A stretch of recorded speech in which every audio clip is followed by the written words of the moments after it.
36쪽 보겠습니다.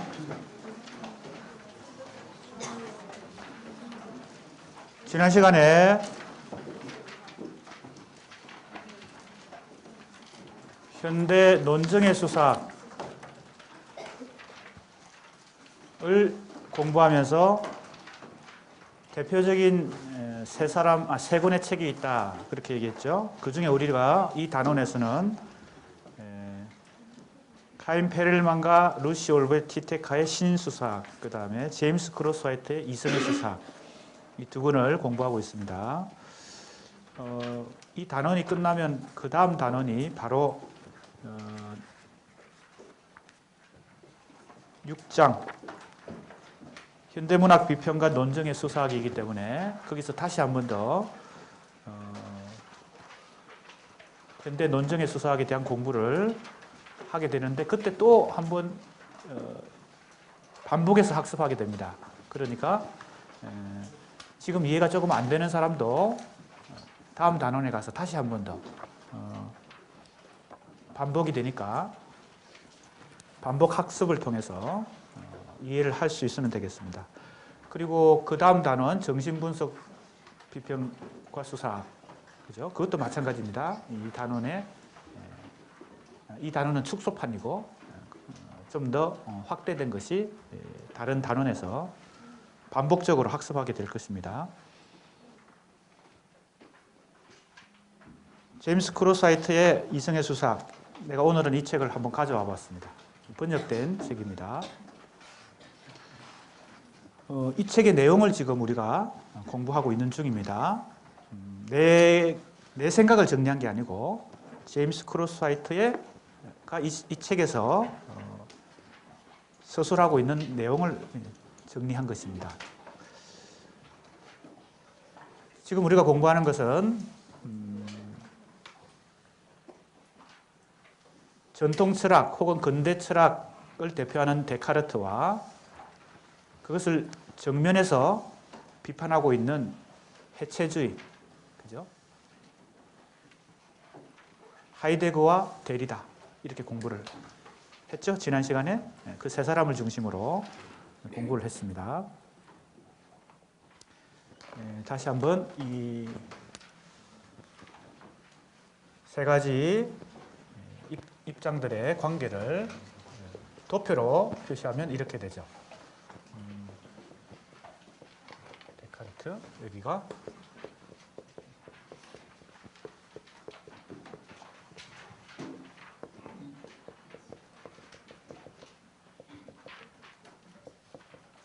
자, 이렇게 정리해 볼 수 있겠습니다.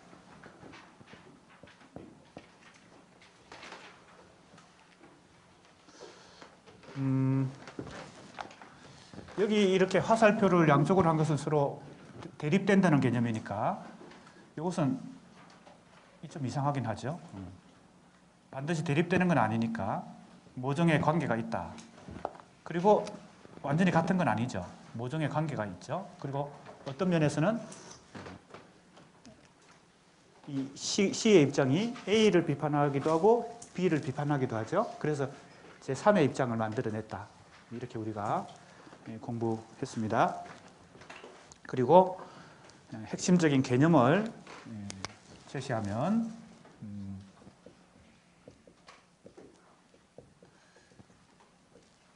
지금 내가 이렇게 핵심 개념을 중심으로 아주 압축하고 요약해서 얘기하는 것은 내 나름대로 그냥 여러 가지 이 네 사람이 가지고 있는 철학적 전체 내용을 가장 핵심적이고 기본적인 것만 압축한 것이지 이것 가지고 다 이해했다고 생각하면 오산이죠. 그러니까 우리가 데카르트를 평생 공부해도 쉽지 않은데 그리고 하이데거도 그렇고 지금 우리가 엄청 요약해서 하고 있다는 걸 이해해야 되겠습니다. 그리고 앞으로 공부하는데 이제 토대가 되기 위해서 미천이 되기 위해서 지금 이제 학생들에게 제시하는 일종의 요약입니다. 그죠? 개념 요약입니다.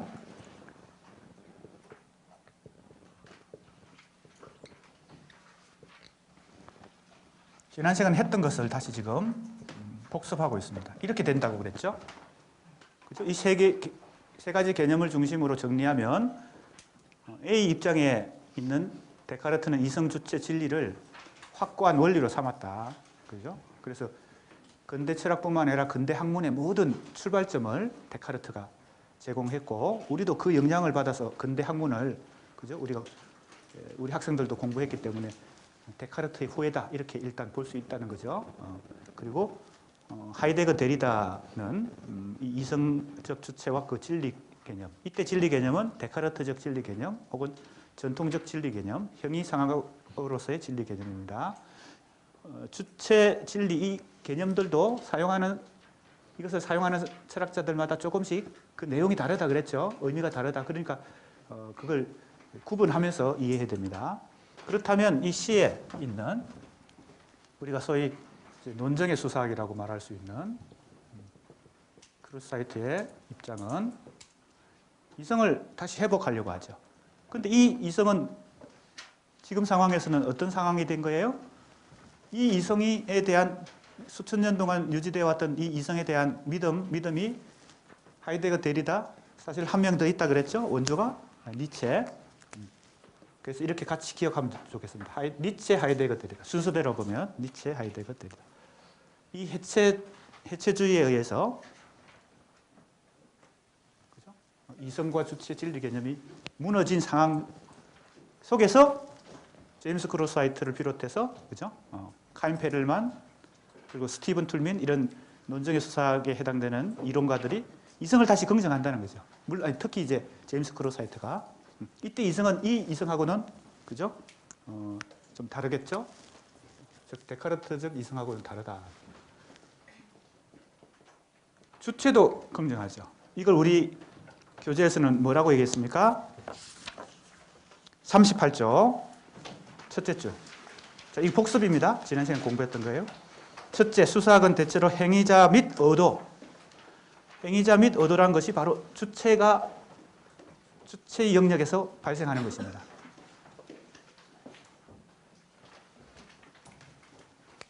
그러나 진리 개념을 정하죠. 이렇게 핵심 개념을 가지고 한번 요약 정리해 볼 수 있습니다. 그런 면에서는 보세요.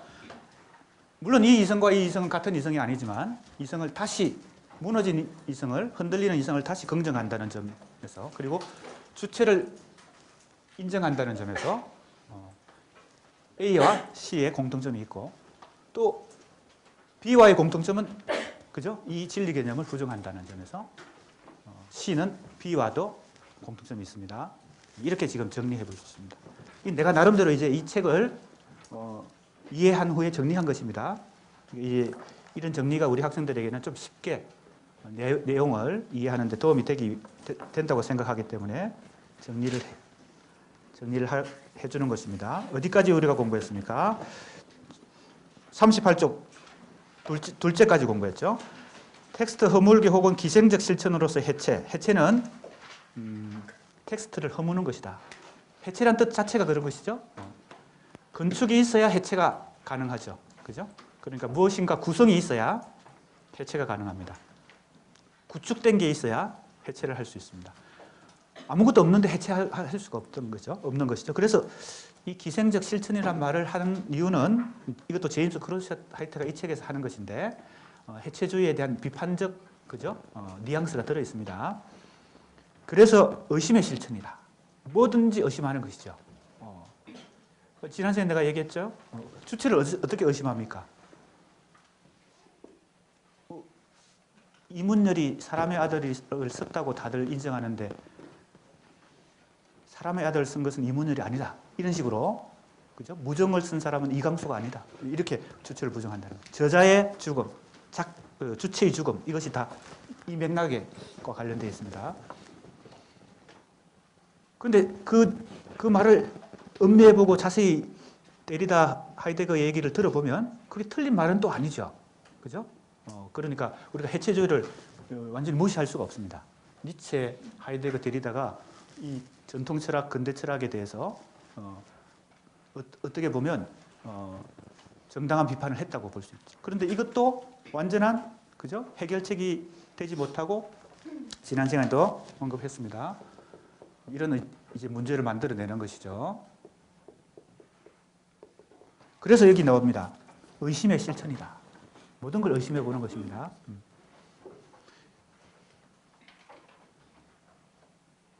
그런데 사실은 의심의 대가가 누구였어요, 원래는? 그 유명한 데카르트가 그 최초의 자기 철학의 출발을 나는 생각한다, 고로 나는 존재한다라고 말하게 된 그것은 뭐예요? 의심을 거듭하다가 의심할 수 없는 지점에 도달했죠. 그게 이 의식이라는 거죠. 내가 의심하고 있다는 이 의식 자체, 생각 자체는 의심할 수 없으니까 거기서 자기 철학을 시작했죠. 그러고 보면 아이러니하지 않아요? 예. 의심의 대가 데카르트를 또 의심한 사람들이 있는 것이죠. 그죠? 이들을 또 의심해가지고 이렇게 나오는 거죠. 그러니까 학문을 하는 사람들은 자명한 것으로 다른 사람이 그렇다고 그래서 다 받아들이면 안 되고 의심을 자꾸 해봐야 됩니다. 그죠? 내가 얘기하고 있는 이런 내가 쓴 이 책도 의심해 봐야 되겠죠? 우리 학생들. 그죠? 그런데 뭐예요? 차이를 존중하는 의사소통 행위를 통해 차이를 존중한다는 점은 B와 마찬가지죠. 그래서 지난 시간에 철학을 간단히 하나의 개념으로 요약하면 이건 동일성의 철학이고 차이의 철학인데 동일성의 철학, 차이의 철학. 이거는 차이를 역시 인정하지만 어디에 합의에 도달하려고 노력한다는 점에서 B와 다르다 그랬죠. B도 차이를 존중합니다. C도 차이를 존중해요. 차이를 존중한다는 점은 동일성을 그죠? 집착하지 않는다는 것입니다. 그래서 거기 합의라는 단어가 나오죠. 자, 그런데 뭘 통해서? 의사소통 행위를 통해서. 이게 중요합니다. 그죠? 이걸 지금 설명하는 가장 요 C를 설명하는, 즉 논정의 수사학을 설명하는 가장 핵심이 이게 바로 의사소통 이론과 관련되고 대화 이론과 관련된다. 그리고 언어학에서는 화용론과 관련된다. 이렇게 얘기했죠. 화용론적 언어학이다.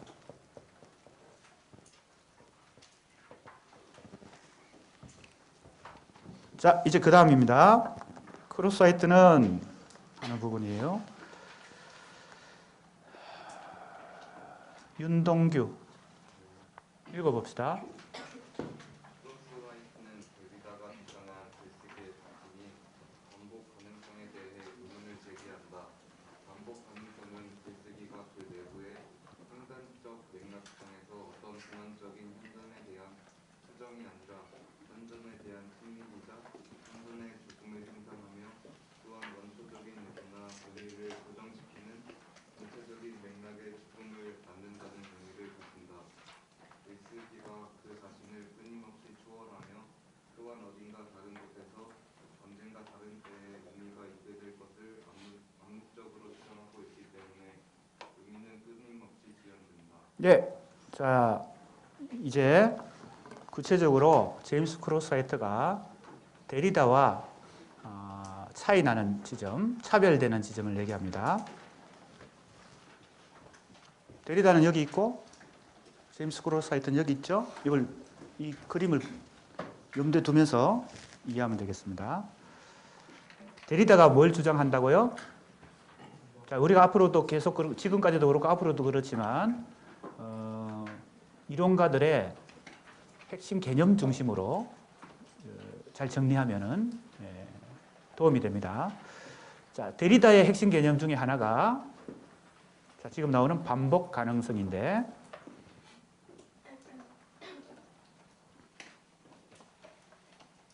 이것은 이렇게 먼저 설명을 할 수 있습니다. 데리다가 만들어낸 용어 중에 데리다의 개념 중에 가장 유명한 개념입니다. 사연이라는 개념이 있습니다. 불어로 원래 없는 단어를 만들어낸 거죠. 신조어를 만들어낸 것입니다. 근데 이걸 우리말로 굳이 번역하면 차연이 되는데 이게 무슨 뜻인가 하면 이건 차이고 이건 연기입니다. 차이, 이거는 지연 혹은 연기. 차이 난다는 것은 A와 B가 서로 다르다는 의미이기 때문에 공간적 개념입니다. 지연된다는 것은 시간적 개념입니다. 그래서 이 두 가지 단어를 조합해서 만든 불어로 만든 것인데 이걸 우리말로 번역하면 차연이 되는 것입니다. 차이 나면서 시간적으로 지연이 일어난다는 겁니다. 뭐와 뭐 사이에? 우리가 지금까지 공부한 개념입니다. 기와 기표 사이에 이게 일치가 되면 뭐가 발생해요? 의미가 발생하잖아요. 일치가 되는 순간, 그죠? 일치가 되는 순간 의미가 발생해요. 그런데 이것이 차이를 만들어내고, 차이를 형성하고, 심지어는 이게 지연돼. 내가 사랑하는 사람한테 연애 편지를 썼어요. 그죠? 그런데 직접 전달하기 민망하니까, 쑥스러우니까 그 사람의 친구한테 내가 부탁했어. 좀 전달해 달라고. 근데 이 친구가 차일피일하면서 왜? 기분이 언짢으니까. 그죠? 자기가 중간 역할을 하는 것이 기분이 언짢을 수 있잖아요. 안 전달해 줘 버려. 그래서 내 감정을 전달했는데 응답이 없어. 그래서 좌절에 빠져가지고 뭐 그런 영화들 좀 있을 수 있잖아요. 이게 바로 뭐예요? 편지를 썼어. 기표를 던졌는데 그게 기와 딱 일치돼야 의사소통이 되죠. 의미가 발생하고, 그죠? 전달이 되고 상대방하고 나후에 의사소통이 진행되는데 이게 기표와 기 사이에 지연이 계속 일어나고 있어요. 그 차이가 일어나는 경우는 또 예를 들 수 있습니다. 내가 한 말, 사랑의 표현이 상대방이 오해를 불러일으킬 수도 있죠. 그죠? 암시적으로 얘기했거나 혹은 뭐 이렇게 좀 돌려서 얘기했거나 내가 예를 들었죠. 오빠 추워. 이것도 그렇다고 그랬죠. 그러니까 기표와 기 사이에 이 일치가 일어날 때도 있지만 좀처럼 일어나지 않고 기표와 기 사이에 차이가 계속 생기거나 차이가 생긴 데다가 지연까지 돼, 시간적으로. 이게 바로 이 개념입니다. 데리다가 인간의 언어가 가지고 있는 속성을 이렇게 얘기했죠. 자, 지난 시간에 이 뭐하고 관련됩니까? 데카르트의 언어관하고, 그죠? 하이데거의 언어관이 다르다. 그렇게 얘기했고, 또 데카르트의 진리관이 성립하려면 주체와 객체, 그죠? 주체와 대상 사이에 변함없는 확고함이 전제돼야, 그죠? 기표와 그 지식을, 그죠? 주체가 객체에 대해서 파악한 지식을 언어로 완전히 하나의 뭐도 없이, 차연 없이, 차이와 지연 없이, 그죠? 그 지식을 언어로 표현해야 진리에 도달하잖아요. 데카르트적 진리에. 근데 그게 어렵다고 얘기하는 개념이 바로 차연입니다. 왜 어려워? 기표와 기의 일치가 자꾸 차이를 만들고 지연을 되니까. 진리에 도달하기가 어렵다는 거죠. 사랑하는 사람, 남녀 간에도, 그죠? 의미 전달이 어려운 것처럼 인간이 객관적 사실로서의 진리, 데카르트적 진리에 도달하기 어렵다는 얘기를 하려고 이 개념을 쓰는 것입니다. 이 개념하고 지금 우리 책에 나오고 있는 반복 가능성하고 거의 같은 맥락의 얘기입니다. 왜 반복이 가능한가? 사연이 일어나기 때문에 하나의 언어가 계속 해석 가능성을 만들어내는 것이죠. 그죠? 자, 다시 읽어봅시다. 반복 가능성은 글쓰기가 그 내부의 횡단적 맥락성에 따라 어떤 현전에 대한 수정이 아니라 말이 좀 어렵습니다. 철학적인 용어들이 계속 사용되고 있어서 지금 제임스 크로스하이트가 이렇게 쓰고 있기 때문에 내가 그걸 이렇게 요약 정리한 것입니다. 보세요. 글쓰기가 그 자신을 끊임없이 초월하며 또한 어딘가 다른 곳에서 언젠가 다른 때에, 자 보세요. 어딘가 다른 곳에서, 이게 장소죠. 공간이죠. 차이가 난다는 겁니다. 어딘가 다른 곳에서 언젠가 다른 때에 시간적 지연이 일어난다는 거죠. 의미가 있게 된다. 그렇기 때문에 반복이 가능한 거죠. 어떤 언어를 한번 구사했다고 그것이 완전히 전달된 게 아니야. 나중에 생각해 보면 그 의미가 또 다르게 해석될 수도 있어. 그죠? 오늘 친구하고 나눈 대화가 집에 가서 잘 때 곰곰이 생각해 보니까 내가 아까 낮에 이해했던 그 의미가 아니야. 정반대 의미였어. 뒤늦게 그것이 반복적으로 해석 가능해지는 것입니다. 그렇기 때문에 우리 문학을 연구하는 우리 국문과 학생들에게는 뭐가 가능해요? 문학 작품을 계속 재해석할 수 있는 가능성이 열리는 거죠. 안 그러면 예를 들면 누구의 작품이 김순수의 시나 그죠? 이광수의 소설이 그렇게 많은 연구자들이 연구했는데 시대가 달라지고 또 다른 관점으로 새로운 해석을 가능케 하는 것도 이런 이유 때문입니다. 반복 가능성이 있기 때문이죠. 이 반복 가능성 차이는 뭐에 대한 비판이에요? 진리 비판이에요. 그죠? 진리가 그렇게 쉽게 도달할 수 있는 게 아니란 겁니다. 이때 진리는 데카르트적 진리입니다. 자, 그 다음 보세요. 그래서 여기서 중요한 것은 어딘가 다른 곳에서, 이게 장소의 차이입니다.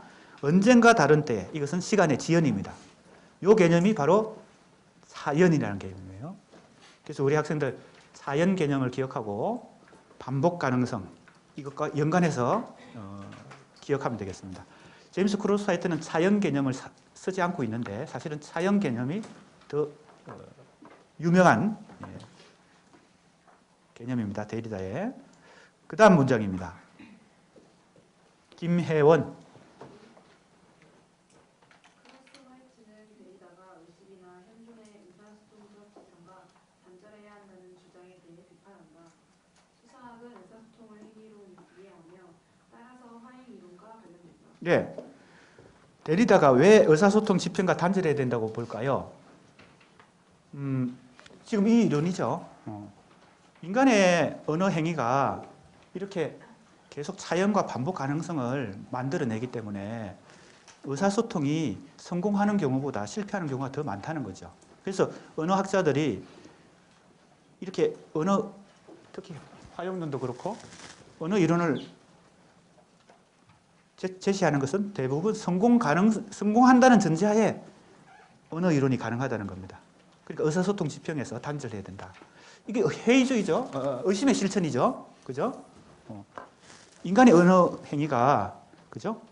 정확하게 의사소통이 되고 성공한다는 보장이 없고 오히려 실패할 가능성이 많다고 보는 것이니까 의심의 실천이고 회의주의에 가깝습니다. 그런데 이런 의심도 해봐야 되는 거죠. 그죠? 너무 자명한 것으로 자꾸 생각하면 그죠? 발전이 없죠. 데리다는 끝까지 그죠? 한치의 끝까지 의심해 보는 것입니다.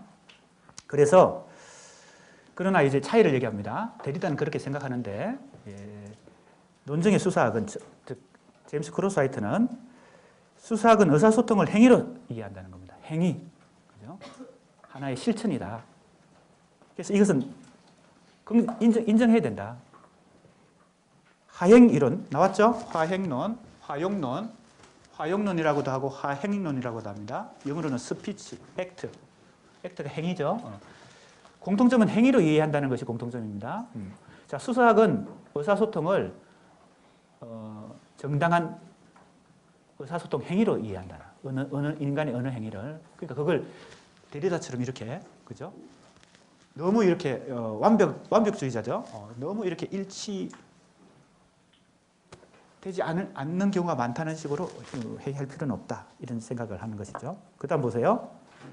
그래서 이제 어떤 개념을 중시합니까? 앞에서도 나왔죠. 행위자를 중시하고 그가 말한 의도가 뭐냐. 이것도 생각해 봐야 된다는 거죠. 그 다음 문장입니다. 언어 행위나 논정 행위에서 주장을 한다는 것은 누군가에 대해서 행위를 취하는 것이고 자, 현실에서 실천을 하는 것입니다. 그래서 이걸 부정해버리면 안 된다. 쉬운 예를 들면 이문열이 100% 그죠? 무에서 유를 창조한 건 아니지만 여러 성경도 읽고 종교서적도 많이 읽고 그죠? 철학책도 읽어가지고 사람의 아들이라는 그죠? 상당히 형이상학적인 소설을 썼지만 그가 소설을 안 썼으면 이 사람의 아들은 생기지 않았을 것이다. 즉 이문열이 사람의 아들을 썼다고 보는 것이죠. 그게 여기 입장이고 여기는 아니라는 것이죠. 그 차이를 이해하면 되겠습니다. 보세요. 그게 누군가에 대해 행위를 취하는 것이고 누군가로 하여금 특정한 방식으로 세계를 경험하게 이끈다. 그래서 의도 혹은 의미 이런 것들도 주장하는 바가 무엇인지 누구에게 주장하는지, 그러니까 화자나 청자나 청중을 고려한다는 것입니다. 크로스화이트는 데리다가 행위자의 부재에 대해서, 자, 이게 바로 주체가 없다고 생각하는 거죠. 주체 부정. 데리다가 그렇게 생각하는데 너무 그렇게 생각하는 것은 과장되었다. 즉, 이 차연 개념, 반복 가능성 개념은 너무 과장되었다. 이럴 수도 있지만, 그죠? 이런 경우도 물론 있지만. 그 다음 보세요. 이게 첫 번째 차이점입니다. 그러니까 공통점을 먼저 얘기했고, 그 다음에 두 번째 지금 차이점을 얘기하고 있는 중입니다. 그러니까 중간고사에 이렇게 나올 수도 있겠죠. 데리다와 제임스 크로스화이트의 이론의 공통점과 차이점을 기술하시오. 이렇게 하면 정리를 잘 할 수 있어야 되겠죠. 민지영. 자, 지금 공통점 첫 번째 얘기했고, 공통점 두 번째 얘기하고 있습니다. 미안합니다. 차이점 첫 번째 얘기했고, 차이점 두 번째 얘기하고 있습니다. 공통점은 그 앞에 먼저 얘기했고요. 그죠? 어디 있습니까? 읽어봅시다. 두 번째 문제 제기는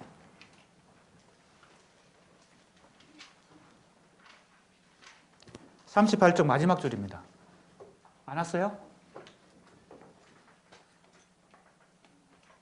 네, 안 왔습니다. 하수빈. 읽어봅시다.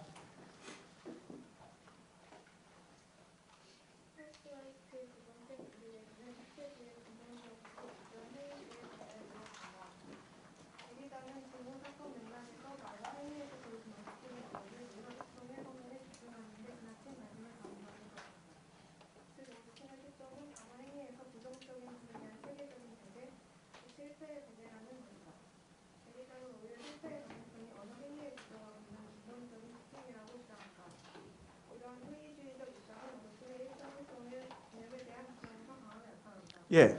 자, 두 번째 이제 차이점입니다. 해체주의의 근본적이고 집요한 회의주의. 자, 회의주의 나왔죠? 물론 이제 이런 평가는 이 책을 쓴 제임스 크로스화이트의 평가입니다. 이 해체주의에 대한 평가가 사람마다 다를 수 있으니까 제임스 크로스화이트는 이 해체주의를 회의주의다 이렇게 보는 것입니다. 인간의 언어 의사소통 가능성을 회의하는 거죠. 의심하고 회의하는 것입니다. 자, 오스틴이 등장했습니다. 이게 유명한 징후 사건 맥락이라는 글에서 말과 행위라는 책은 오스틴이 쓴 유명한 책입니다. 언어와 관련된 책입니다. 말과 행위라는 이 책의 제목에서 볼 수 있듯이 이것은 화용론적인 그런 특성을 갖고 있는데 왜? 말이 행위와 관련되어 있다는 거죠. 구체적 상황과 그죠? 배경 속에서 어떤 맥락을 갖는 언어 행위다. 말은. 그런데 데리다가 이 오스틴에 대해서 정면 비판을 합니다. 뭐 이런 이유로 비판하는 거겠죠. 그죠? 기본 그죠? 원리를 잘 생각하면 이해할 수 있습니다. 보세요. 둘째 줄입니다. 의사소통의 성공에 집중하는 데 지나친 관심을 갖는다. 이 말이 뭐예요? 오스틴이라는 사람이 말과 행위라는 유명한 언어와 관련된 책을 썼는데 인간의 언어. 그런데 데리다가 볼 때는 이 책은 뭘 전제한다? 인간의 언어 행위가 대체로 성공한다는 전제하에서 이 책이 쓰여졌다는 겁니다. 자기가 볼 때는 그렇지 않죠. 대체로 실패하죠. 간혹 성공할 때가 있지만 간혹 이게 일치할 때가 있지만 대체로 차연이 일어나기 때문에 그죠? 성공하지 못한다. 이게 이제 데리다의 생각이기 때문에 이런 비판을 하는 것입니다. 즉 오스틴의 초점은 담화 행위에서 부정적인 것에 대한 체계적인 배제. 즉 실패하는 경우들이 실제로 많은데 그걸 다 배제하고 성공하는 경우만 가지고 이 책을 썼다는 것입니다. 즉 실패의 배제라는 것이다. 데리다는 오히려 실패의 가능성이 언어 행위의 구조가 갖는 근본적인 특징이다. 그죠? 내가 설명했기 때문에 이해가 될 것입니다. 이러한 회의주의적 입장은 오스틴의 일상성 개념에 대한 부정에서 강하게 나타난다. 자, 그러니까 오스틴의 말과 행위라는 책의 기본 입장과 데리다의 입장이 완전히 대립하죠. 그러면 데리다의 입장은 차연 혹은 반복 가능성이라는 개념으로 잘 요약이 될 수 있겠죠. 핵심을 인간의 언어에 대한 그죠? 입장이. 그러면 오스틴의 입장은 뭘로 잘 이해가 된다는 거예요? 일상성 개념입니다.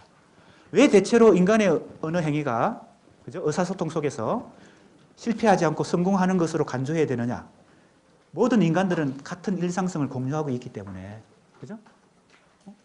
그래서 우리가 대체로 언어 행위가 성공한다, 잘 전달이 된다는 겁니다. 이 오스틴의 일상성 개념입니다. 오스틴의 일상성 개념이야말로 의사소통이 대체로 성공적으로 경험되는 맥락에 대한 개념이다. 그죠? 맥락이 그래서 통한다는 겁니다. 왜? 일상성을 누구나 같이 공유하기 때문에. 자고 일어나서 먹고 씻고 학교에 오고 그죠? 공부하다가 친구들과 놀기도 하고 뭐 이런 일상, 그게 다 일상성이죠. 그죠? 태어나고 연애하고 결혼하고 뭐 병들어 죽고 이런 다 일상성인데 그걸 인간들은 다 공유하기 때문에 의사소통에서 그 맥락이 형성되기 때문에 언어가 서로 의사소통이 가능하다. 이게 이제 일상성 개념입니다. 어렵지 않습니다. 자, 이에 대한 크로스하이트의 대답은 의사소통이 실패가 없는 완벽한 성공은 아니지만, 그죠? 실패할 때도 있지만, 데리다의 얘기처럼, 그죠? 실패할 때도 있지만, 하나의 성공이다. 의사소통 행위를 어느 정도 성공적인 것으로 생각할 가능성은 바람직한 가능성일 뿐만 아니라 이것이 없이는 의사소통 행위를 진행시키기가 매우 어려워진다. 이게 바로 뭐에 대한 비판이에요? 회의주의에 대한 비판이죠.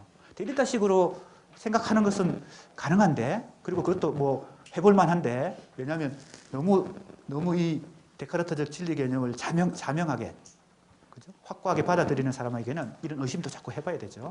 그런데 이제 너무 회의주의에 빠지면 인간의 언어 자체를 부정하게 되죠. 그럼 우리가 토론도 필요 없고, 이런 공부도 필요 없죠. 그죠? 뭐 정치적인 논쟁을 할 필요도 없고, 그죠? 재판을 할 필요도 없고, 이렇게 돼버리니까. 자, 그 다음입니다. 이제 그러면 제임스 크로스하이트는 이런 전제 하에서 뭘 제시하려고 하는 걸까요? 자신의 논정 행위 이론을 재구성하려고 합니다. 이미 우리가 공부했죠. 이전에 1958년에 나온 두 권의 책을 종합하고 재구성해서 제임스 크로스하이트가 논정 행위 이론의 재구성을 하려고 합니다.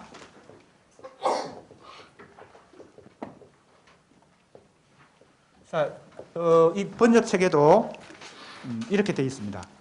왜 행위라는 말이 들어있을까요?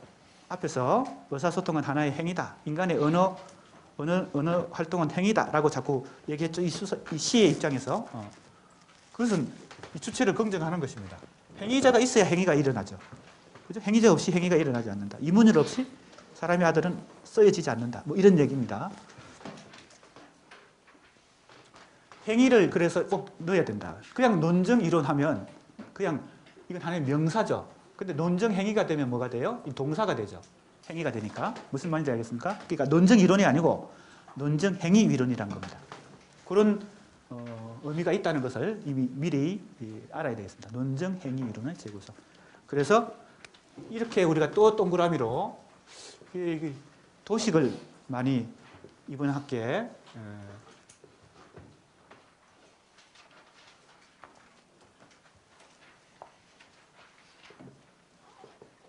이거 여러 번 했기 때문에 우리 학생들 잘 알 것입니다.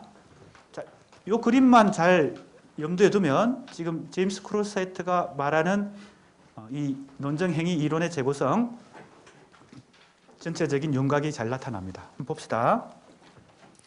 39쪽 밑에서 넷째 줄입니다. 제임스 크로스하이트는 주장하기, 질문하기, 갈등의 의미를 부여하는 독특한 논정 행위 이론을 재구성한다. 이렇게 돼 있죠?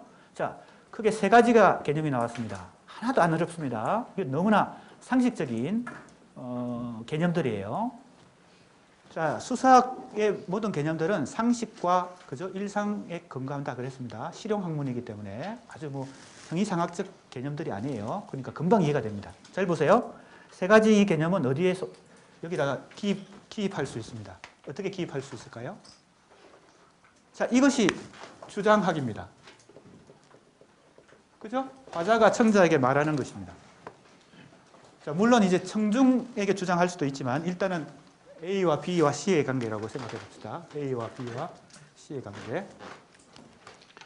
그런데 A가 B에게 주장을 했어요. 어떤 것이든 주장할 수 있죠.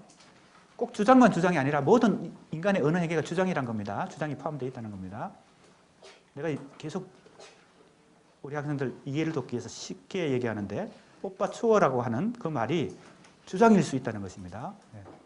어떤 행위를 하게끔 만드는 주장일 수 있다는 것입니다. 그러니까 모든 언어는 주장이라고 생각하는 것인데 주장이 일어나고 여기에 뭐예요? B가 질문을 하게 되죠. 아주 쉽습니다. 그러니까 서로 대화를 나누는 것입니다. 의사소통이 일어나고 있는 과정입니다. 주장하기가 질문하기를. 그 다음에 갈등은 어디에 기입할 수 있을까요? 요 사이에. 갈등을 다른 말로 하면 차이입니다. 주장하기와 질문하기 사이에 차이가 생길 때 그걸 갈등이라고 우리는 얘기합니다. 이해되죠? 너무 쉬우니까. 그죠? 자, 그래서 아까도 차이 개념이 여기서 나왔죠? 이것도 차이를 존중하는데 이 C도 논증의 수사학도 차이를 존중한다 이랬죠. 그런데 여기에 도달하려고 노력한다 그랬잖아요. 합의에. 그러려면 자, 우리 법정에서 변호사와 검사가 서로 공방을 치열한 법리 공방을 벌이고 있다고 생각해 봅시다. A가 검사고 B가 변호사다라고 일단 우리가 설정할 때 주장하기와 질문하기가 계속 일어날 수 있죠. 그런데 역할이 바뀌면 B가 주장하기가 되고 A가 질문하기를 할 수도 있죠. 그죠? 그러니까 역할은 바뀔 수 있는 것입니다. A와 B 사이에. 그런데 그 법정 현장에서 갈등이 없을 수 없죠. 차이가 있기 때문에 그죠? 서로 지금 의사소통을 하고 있는 거잖아요. 그죠? 논쟁을 벌이고 있는 것입니다. 그건 꼭 법정이 아니라 우리의 일상생활 속에서 공부를 할 때, 학문을 할 때 다 일어나는 일입니다. 자, 그러니까 너무 쉬운 개념들로 있어요. 주장하기, 질문하기, 갈등 세 가지입니다. 번호를 매겨봅시다. 주장하기, 질문하기, 갈등. 이 개념을 중심으로 이 책이 쓰여지고 있습니다. 그는 그런데 이제 이렇게 쉬운 설정 속에서 이제 그 안에 들어가는 여러 이론가들은 아주 풍부하고 아주 다양합니다. 그러니까 이걸 재구성한 것은, 이 재구성이란 것은 1차적으로는 1958년에 두 권의 책이 나왔죠. 하나는 신수사, 또 하나는 논증의 용도. 이 두 가지를 재구성한 것이지만 1차적으로는 또 수많은 현대 학문들 그리고 기존의 이론가들의 이론들을 다 재구성한 것입니다. 그래서 여기 누가 나옵니까? 보세요. 하브마스, 레비나스, 스탠리 카벨, 또 뒤에 가면 또 여러 사람들이 등장합니다. 기본적으로 지금 세 사람이 등장했는데 이 재구성은 그러니까 이 책 두 권만 재구성했다 이런 뜻이 아니고 또 수많은 이 여러 가지 이론들, 여러 이론들을 또 여기다 재구성한 것입니다. 그러니까 여기다 이 범주에, 이 카테고리에 다 집어넣은 것이죠. 재구성을 해서 주장하기 이론에 해당되는 것을 다 여기다가, 질문하기 이론에 해당되는 걸 여기다가, 갈등 이론에 해당되는 걸 여기다가 이런 식으로요. 그러니까 전체적인 구도는 굉장히 단순한데 주장하기, 질문하기, 갈등이라는 세 가지 구도로 이루어졌는데 물론 이제 좀 있으면 여기도 얘기할 건데 그러나 그 안에서는 상당히 다양합니다. 봅시다. 하브마스 많이 들어봤죠? 하브마스의 어떤 이론? 타당성 주장이라는 이론이 있습니다. 자, 지금 나오는 개념들도 대체로 쉽게 이해 가능합니다. 조금만 집중하면 쉽게 이해 가능합니다. 그 다음에 레비나스의 근접성 말해진 것에 의한 말하기의 회복. 자, 이렇게 되어 있는데 하나씩 각주가 붙어 있습니다. 아주 간략하게 소개를 했는데 각주를 한번 봅시다. 첫 번째 하브마스의 타당성 주장입니다. 유명한 위르겐 하브마스는 근대성 속에서 합리적 이성을 다시 옹호한 사람입니다. 그런 면에서 이 제임스 크루스하이트의 이 구상과 상당히 좀 일맥상통하는 면이 있죠. 하브마스의 이 주장이. 그러니까 이게 자기 이론에 이렇게 재배치를 한 것입니다. 재구성한 것입니다. 주장하기 이론에. 그 하브마스의 주장 중에 여러 가지 이론 중에 타당성 주장이라는 말이 있습니다. 주장하기에 속한다는 것이죠. 주장하기. 아주 쉽습니다. 보세요. 26번 각주를 보세요. 다마 행위가 함축적인 타당성 주장을 하는 것으로 이해되지 않는다면 본질적으로 이해될 수 없다. 어렵습니까? 하나도 안 어려워요. 무슨 말입니까? 인간이 어느 행위를 하는 것은 자기가 말하는 것이 타당하다는 것을 내포하고 있다는 겁니다. 내가 거짓말하고 있다라고 얘기하는 사람은 거의 없죠. 그죠? 특별한 경우를 빼고는 자기가 어느 행위를 하는 것은 타당하다는 얘기를 한다는 것입니다. 타당한 주장을 한다는 것입니다. 그런데 이제 조건이 있겠죠. 이렇게 타당성을 확보하려면 어떠한 조건이 필요하다고 거기 나오죠. 4가지 다른 종류의 타당성 주장이 있다. 성실성, 진실성, 정당성, 명료성. 이 4가지 기준에 의해서 인간의 어느 행위는 타당성 주장이 성립한다는 것입니다. 소위 말하는 성실성, 그 다음에 진실성. 평소에 그 사람이 얼마나 성실한 사람인가, 또 진실한 사람인가 조금 다르죠. 성실과 진실은 다릅니다. 엄청 성실한데 진실하지 못한 사람이 있을 수 있는 것이죠. 개념 차이를 좀 그죠? 이해할 수 있어야 되겠습니다. 그 다음에 정당성, 그 다음에 명료성, 이 4가지 얘기를 합니다. 그러니까 어떤 사람의 언어 행위 주장을 그죠? 우리가 검토해 볼 때 이 4가지 측면에서 검토해 볼 수도 있고 주장하는 사람 입장에서는 이 4가지를 충족시켜야 정당한 타당성 주장이 된다는 얘기입니다. 이것도 굉장히 상식적인 얘기입니다. 하브마스도 아까 얘기했듯이 근대성의 대표적인 속성인 합리적 이성을 존중하는 사람이기 때문에 하브마스 이론은 대체로 이렇게 합리적이다 이렇게 보면 되겠습니다. 그 다음에 레이비나스입니다. 레이비나스의 사유는 존재론보다 윤리학에 우선을 준다. 서구 철학사의 전체의 주류는 존재론입니다. 내가 얘기했죠? 데카르트도 존재론이라고 했죠? 근데 하이데거가 그 존재론을 그죠? 무너뜨리기 위해서 시간 개념을 가져왔다 그랬잖아요. 그죠? 시간에 의해서 고정된 그죠? 확고한 주체와 객체도 자꾸 흔들리니까 그죠? 유동적으로 되니까 시간에 의해서 이게 그 존재론이 흔들린다고 했는데 레비나스는 윤리학에 관심을 갖고 있습니다. 그래서 이제 현대 학문이 대체로 객관성, 합리성을 추구하죠. 대표적인 학문이 수학과학이잖아요. 수학과 과학인 데카르트적 진리관이 가장 첨예하게 나타나는 학문이 수학과 과학인데 수학과 과학뿐만 아니라 근대 학문은 대체로 데카르트적 이 진리관에 의해서 객관적이고 그죠? 합리적인 걸 추구하기 때문에 윤리성이 개입되지 않는데 한번 앞에서 예를 들었듯이 이제는 어떤 지식도 윤리성을 먼저 전제하지 않으면 위험하다는 거죠. 그게 이제 레비나스 생각입니다. 그래서 보세요. 그는 존재와 인식을 저도 모르게 영향받는 것, 즉 타인에 대한 근접성으로 유래한다. 자, 근접성. 자, 핵심 개념 중심으로 이론가들이 앞으로도 많이 등장할 텐데 정리해 두면 된다 그랬습니다. 하버마스는 딱 하나 나왔어요. 타당성 주장. 이거 개념 하나 잘 정리하면 되겠고 레비나스는 2가지인데 첫 번째 근접성입니다. 자, 이건 저도 모르게 영향받는 것이라는 것은 기본적으로 하이데거의 세계 내 존재하고 맥락이 통합니다. 자, 타인과의 관계를 데카르트는 뭐라고 판단했어요? 객체로 판단했다 그랬죠. 대상화한다 그랬죠. 다른 사람도 내 의식과 이성의 대상화로 만든다 그랬잖아요. 그러니까 도구적 이성이 될 가능성, 위험이 있죠. 그런데 레비나스 생각은 타인은 뭐예요? 나와 근접성으로 얽혀 있다는 겁니다. 얽혀 있어.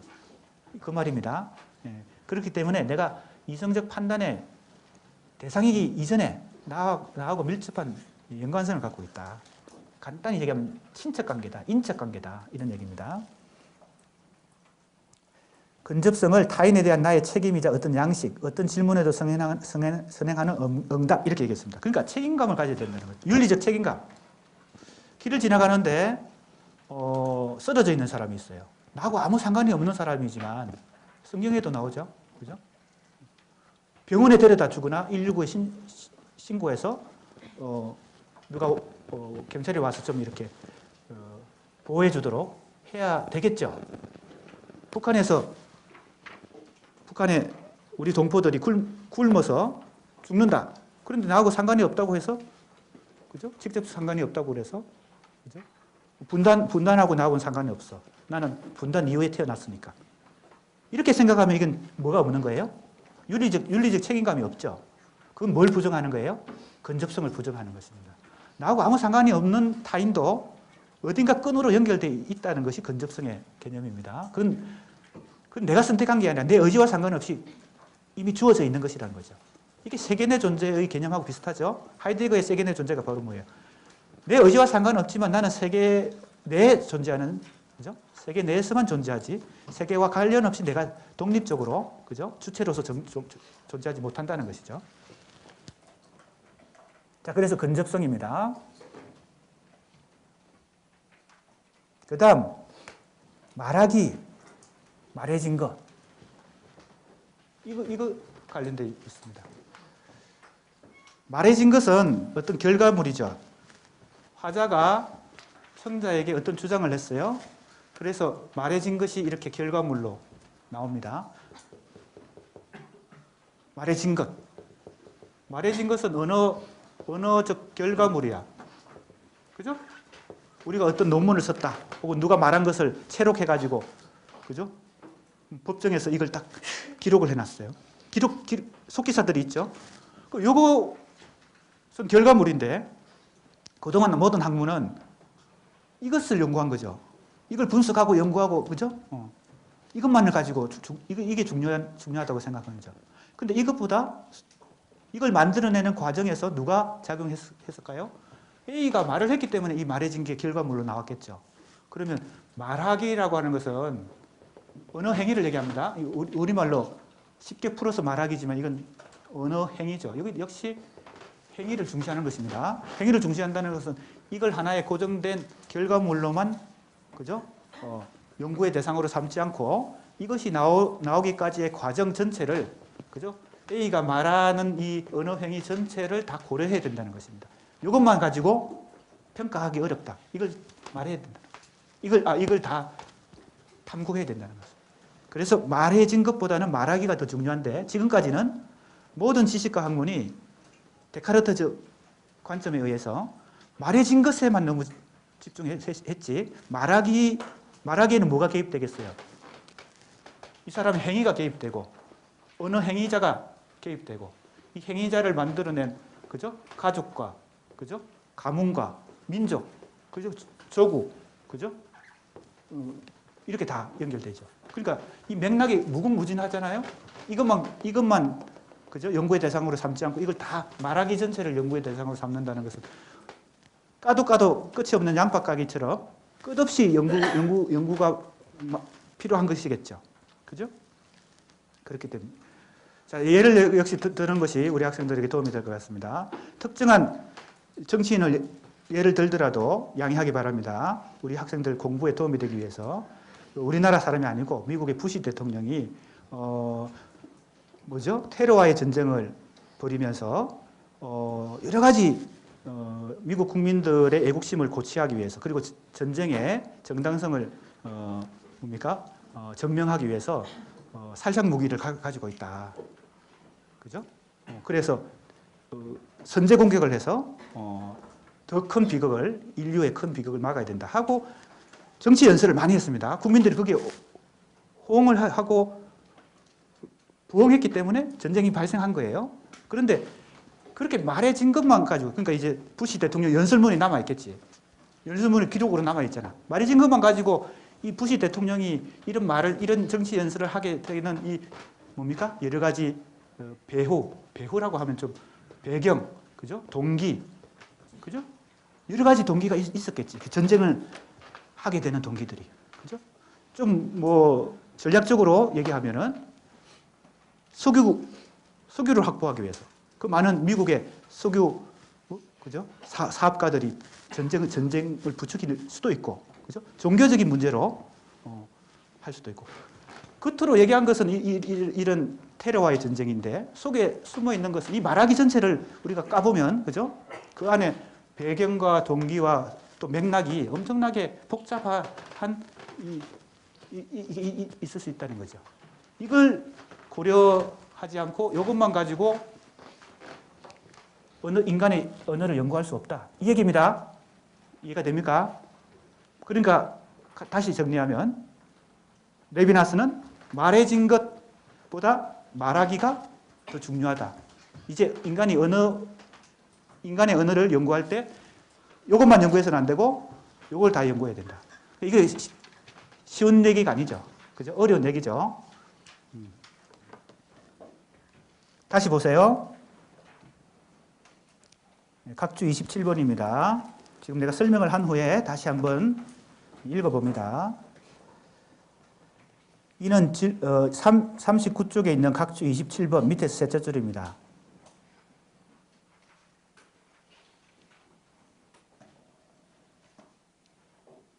그 다음 27번 쭉 한번 읽어보세요. 각주 27번. 말해진 것 이전에 말하기다. 말해진 것 이전에 말하기가 있었는데 이걸 고려해야 되고, 이걸 고려한다는 것은 뭘? 윤리성, 윤리적 책임감, 이걸 가져야 된다는 것과 관련되고, 또 근접성을 가져야 된다는 것도 관련됩니다.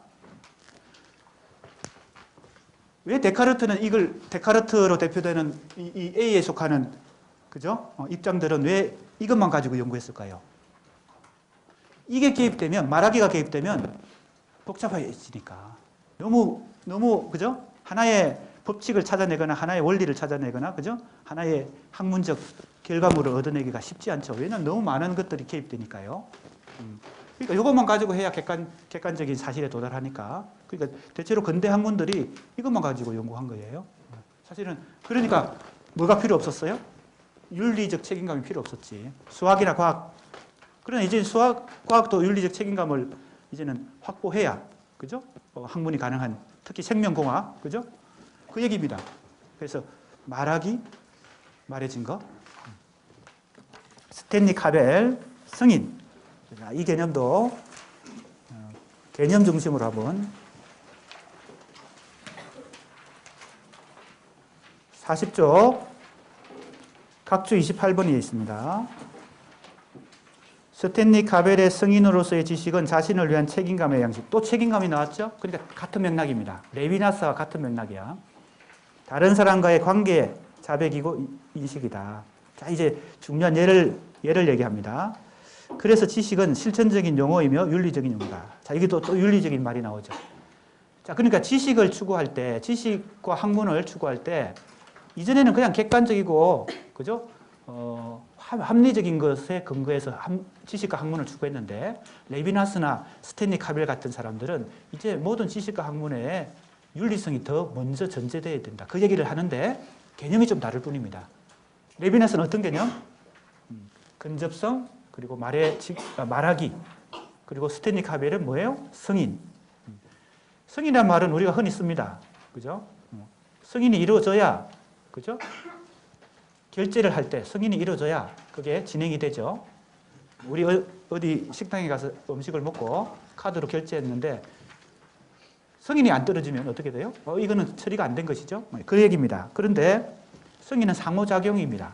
나 혼자서 주장해봐야 소용이 없죠. 상대방이 승인이 있어야 됩니다. 그러니까 그것은 윤리적인 것이다. 이런 얘기입니다.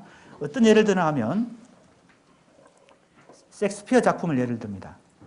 리오 왕이라는 작품에 코딜리어를 부인한 리오 왕의 광기. 리오 왕이 그리고 겨울 이야기라는 데서는 레온테스가 허마이오니와 아들을 부인했다는 거죠. 자, 그러면 남편이 부인을 부인하거나 아들을 부인하면 그게 승인이 안 이루어진 거죠. 그죠? 불승인입니다. 그러면 어떻게 되나요? 상대방에게 타격이 되기도 하지만 자기에게도 타격이 되죠. 왜? 자기가 남편이자 아버지인 것을 부정하게 되는 것이죠. 그러니까 승인의 반대말은 부인입니다. 이건 스탠리 카벨 얘기야. 그러면 이제 지식과 학문도 이제는 승인에 의해서 승인을 전제하고 이루어져야지 그냥 객관적 사실과 그렇죠? 합리성에 의해서만 데카르트적 진리관에 도달하는 것은 위험하다라고 보는 것이죠. 그런데 이 세 사람의 이론가 하브마스, 레비나스, 스탠리 카벨 이론가들의 이 주장들을 제임스 크루사이트가 볼 때는 다 어떤 주장에 어디에 속한다는 거예요? 이 세 가지 중에서 여기에 속한다는 겁니다. 다 주장하기의 카테고리에 속하는 이론들이란 겁니다. 이해가 됩니까? 네. 이해가 돼요? 네. 주장하기 이론에 속한다.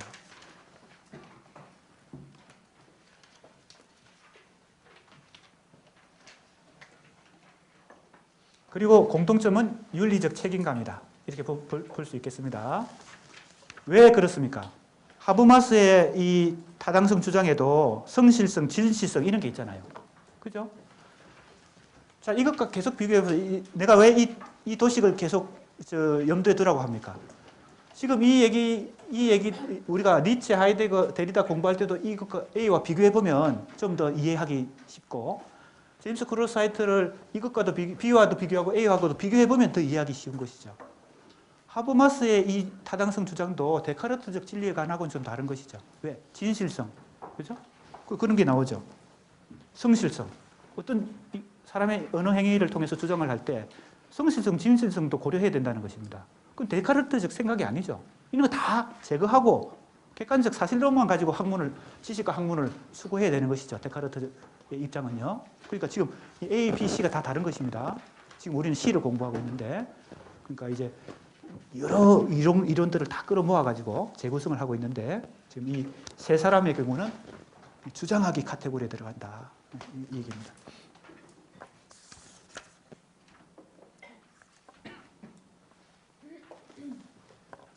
자, 그 다음에 40조. 보세요. 첫째 줄. 등이 지닌 윤리적 현실성을 수용하여 주장하기 이론을 펼친다. 그죠? 이 세 사람의 이론가들은 다 주장하기에 속한다. 그런데 공통점은 윤리성이다. 그죠? 윤리성.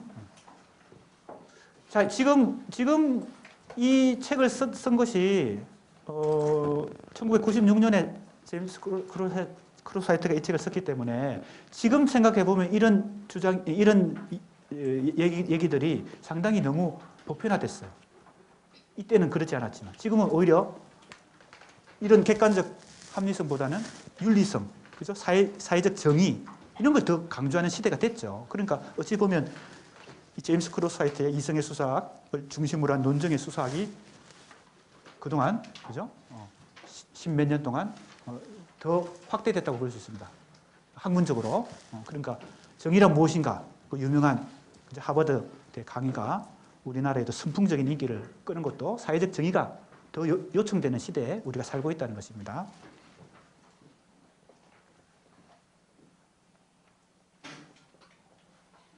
하나영.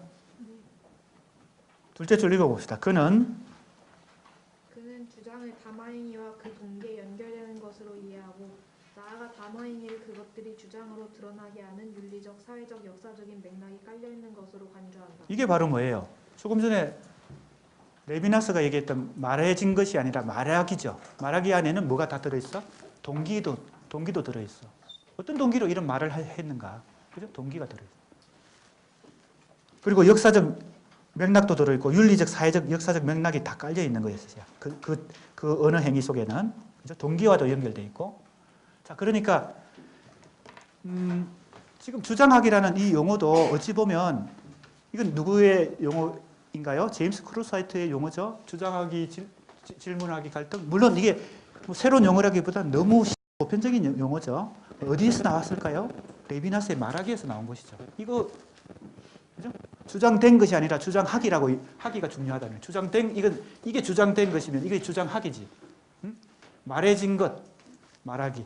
주장된 것, 주장하기. 그죠? 그러니까 이 말하기 이론은 주장하기 이론이지. 그 다음 가청. 읽어봅시다. 주장하는 행위의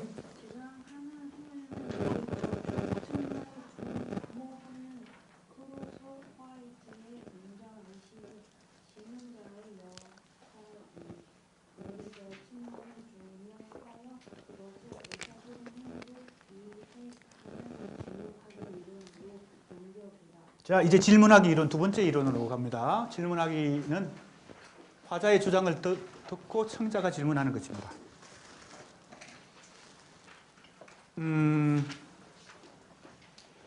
TV 프로 중에 100분 토론 같은 게 있죠. 찬반 어떤 이슈를 놓고 찬반 입장을 가진 그죠? 패널들이 서로 주고받습니다. 주장하고 질문하고를. 앞으로 우리 지금 대선 전국인데 대선 후보자들이 또 TV 토론을 하면 이 주장하기 질문하기를 또 전 국민들에게 보여주겠죠. 그런 겁니다 지금. 근데 주장하기도 어때요? 윤리적 측면이 역시 강조되고 있죠. 주장하는 것도 윤리적 측면 책임감이 전제돼야 되고 질문하는 사람에게도 윤리적 책임감이 전제돼야 된다. 왜 이제 윤리성이 중요해질까요? 데카르트적 진리가 아니기 때문에.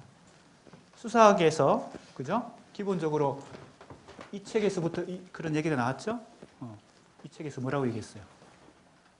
이제 윤리적 행위가 중요하게 된다는 거죠. 자명한 진리가 아니라 윤리적 행위가 중요하다. 왜? 이제는 객관적 진리가 하나가 있으면 거기에 모든 것이 종속되는데 이제는 객관적 진리라고 하는 것이 없어지면 어떻게 돼요? 서로의 주장에 대해서 그리고 질문에 대해서 책임을 지지 않으면 이건 오리무중으로 그죠? 엄청나게 위험한 상태로 가기 때문에 인간이 언어를 구사하고 또 질문을 하고 주장할 때는 윤리적 책임감을 우선 가져야 된다. 학문을 할 때도 마찬가지고 언어 전반에 있어서 그렇다는 것입니다. 그래서 질문하기 이론으로 가죠. 요 자세한 것은 또 다음 단원에서 공부하기로 하고요. 그리고 그는 논증적 추론에서 두드러지는 갈등을, 갈등이 있죠? 이게 세 번째 이론입니다. 첫 번째 이론 주장하기, 두 번째 이론 질문하기, 세 번째 이론 갈등 이론. 자, 갈등도 우리가 단순하게 그냥 갈등하면 그 안에 다 뭐 하나로 요약될 것 같지만 굉장히 많은 관점에 의해서 이 갈등 이론도 세분화될 수 있습니다. 보세요. 갈등의 당사자, 갈등의 초점, 강도, 수준, 수단, 목적, 다양한 차원에서 이 갈등이 설명됩니다. 자, 우선 다 우리가 짚고 넘어가기는 어렵고 다음 단원에서 공부할 텐데 하나만 하면 당사자.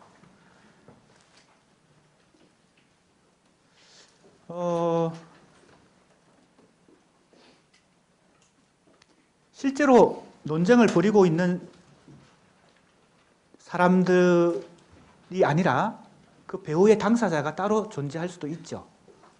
겉으로 드러난 이 화자와 청자, 즉 의사소통의 이 주체들이 당사자가 아닐 수도 있다는 겁니다.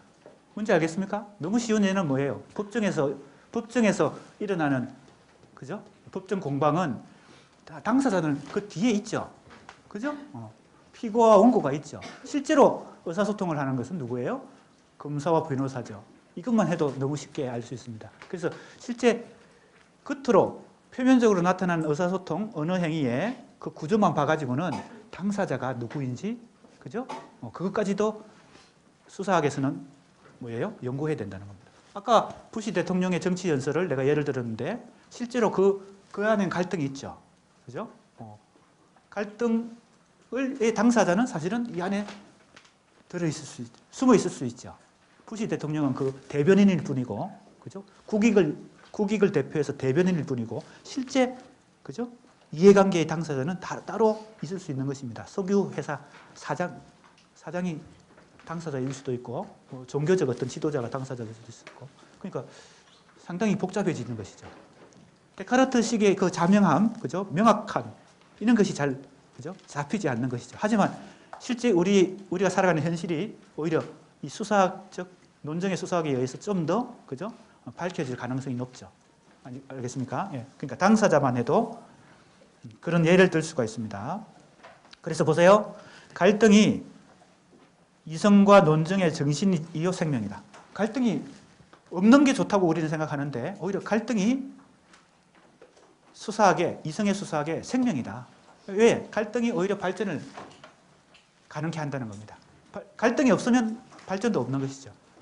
사실은 갈등이 없다기보다는 갈등을 뭐예요? 봉합한 것이겠지. 사실은 생각의 차이와 의견의 차이가 있는데 그걸 드러내지 않고 있을 뿐이지 실제는 갈등이 있는 것이겠죠. 그러니까 갈등은 노출해서 서로 의사소통을 통해서 어디에 도달하는 것을 목표로 해요? 합의. 갈등이 노출되는 것이 왜 좋습니까? 서로의 의사소통을 통해서 합의에 도달해요. 근데 이 합의라고 하는 것은 A와 B 사이에서 합의가 이루어지는 경우도 있겠지만 C가 그래서 개입될 필요가 있죠. 이 C는 평가. 그래서 평가의 부분입니다.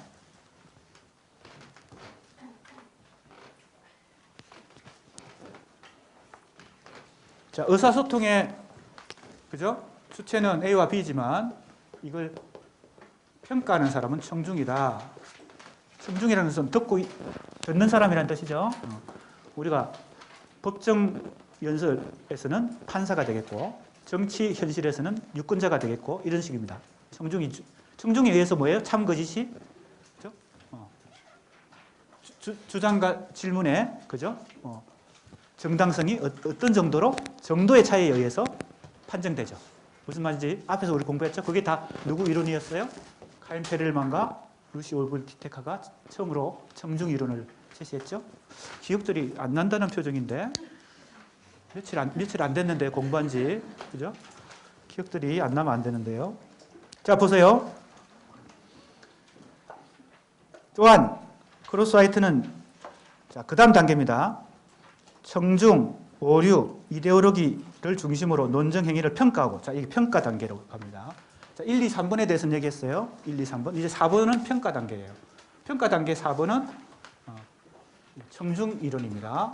그러니까 이 책은 크게 이 책이라고 하는 것은 이 책입니다. 번역책인데 번역한 이성의 수사학이라는 책은 크게 어떻게 본론이 구성되어 있냐면 본론의 제목이 논정행위 이론의 재구성입니다. 1장 주장하기, 2장 질문하기, 3장 갈등, 그 다음 청중 이렇게 되어 있습니다. 너무 간단하죠? 너무 쉽죠? 예. 그렇게 카테고리가 되어 있습니다. 보세요. 청중, 오류, 이데올로기를 중심으로 논정행위를 평가하고 자 평가 단계입니다. 그 타당성을 평가하는 수사학적 방법을 시도한다. 이제 청중 이론도 이제 조금 더 세밀하게 공부하면 복잡합니다. 특정 청중과 보편 청중 이렇게 또 나눠요. 나중에 다시 설명하겠습니다. 지금 너무 많이 지체되었기 때문에 다음 단원에 가서 또 반복적으로 나오기 때문에 그 다음 비학정적 보편 청중 그리고 논정의 평가로부터 한 걸음 물러나 논정행위 자체에 대한 평가로서 논정행위의 이론과 실천에 수반되는 이데올로기 청결. 자, 이데올로기가 개입된다는 거죠. 자, 중요한 얘기, 이것도 하나의 중요한 얘기입니다. 데카르트의 진리관하고 비교해보면 됩니다. 데카르트의 모든 인간의 언어행위, 지식과 학문은 뭐예요? 이데올로기가 개입될 수가 없죠. 명확하고 객관적인 사실을 근거로 해서 이루어지는 학문이니까. 그런데 이 수사학은 인간의 모든 언어 행위는 이데올로기로부터 자유로울 수 없다는 것입니다. 어떠한 주장도 그 안에 이데올로기가 포함되어 있다는 것입니다. 무슨 말인지 알겠습니까? 이때 이데올로기는 편견, 그죠? 또는 잘못된 인식, 그죠?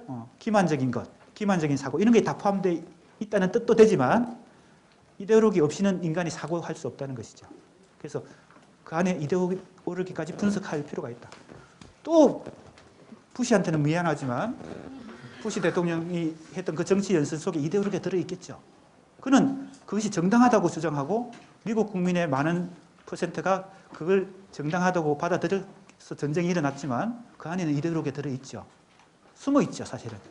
그것도 분석 대상이라는 거죠. 수사학에서는.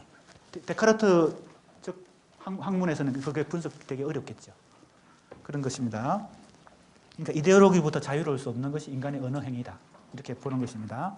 그 다음에 성차, 이게 젠더죠. 성의 문제. 까지도 이 인간의 언어 행위가 포함하고 있다. 이것도 중요하죠. 자, 이렇게 해서 대체로 신수사학에 대한 얘기도 끝이 났습니다. 이 1장이 이 교재 일부 내용 전체의 축소판이기 때문에 좀 많은 얘기들이 진행되었는데 다음 시간부터 이제 더 강론으로 들어가서 세밀하게 하나하나 살펴보도록 하겠습니다. 수고했습니다.